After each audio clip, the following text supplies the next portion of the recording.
Շնորհակալ եմ, պարոն Պապոյան, շարունակելով պարոն Նազարյանի հարցերը, կարող ենք այսինքն ենթադրել, որ մինչև գոնե այդ փոփոխության ուժի մեջ մտնելը ամեն դեպքում որոշ վարորդների մուտքը կթույլատրվի, եթե նախնական դրական կա, եւ մի այսպիսի չստացված մարդու իրավունքների պաշտպան կար, որ աչքովս ընկավ քիչ առաջ հենց րոպեներ առաջ գրառում էր արել, որ փաստորեն հարյուրավոր վարորդներ չեն կարողանում մուտք գործել, իսկ ՔՊ պատգամավորները եւ պատիվ եք ունեցել ձեզ նույնպես հիշատակել էկոնոմիկայի նախարարը խնդիրը գտնելու Ռուսաստանի հետ բանակցելու փոխարեն հրճվում է Facebook-ում։ Ձեր պատասխանից ես հասկացա, որ ամեն դեպքում հասցրել եք շփվել, կուզենայի հասկանալ այս 10 օրվա ընթացքում կարող է տենց թողեն այս անցումային հատվածում վարորդները անցնել, շնորհակալ եմ։ Դե ոնց մարդու իրավունքների պաշտպանությամբ է զբաղվում, այդպես էլ շարադրված են մտքերի ճշմարտացիության մասը։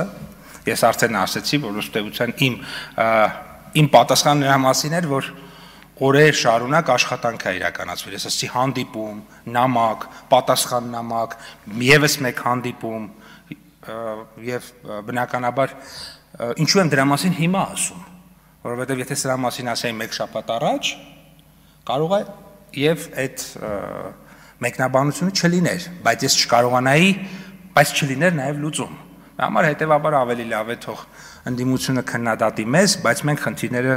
մարդկանց ժողովրդի լուծենք։ Դա ավելի արդյունավետ ու լավ տարբերակ է։ Միջանկյալ տարբերակի մասին պարզ կլինի հոկտեմբերի 24-ի ԵԱՏՄ նիստի ժամանակ։ Կարող է նույնիսկ այնպես լինի, որ այլ միջանկյալի կարիք չլինի, մի քանի օր էլ ու արագ ինչ-որ արդեն օրենսդրական լուծում լինի։ Այնպես որ մեր տպավորությամբ մեզ խոստացել են, որ կլուծեն եւ տրամադրվածությունը մեր տպավորությամբ այնպեսին է, որ լուծման ենք գնում։ Չմոռանաք հավանել տեսանյութը եւ բաժանորդագրվել Civic AM-ի YouTube-յան էջին։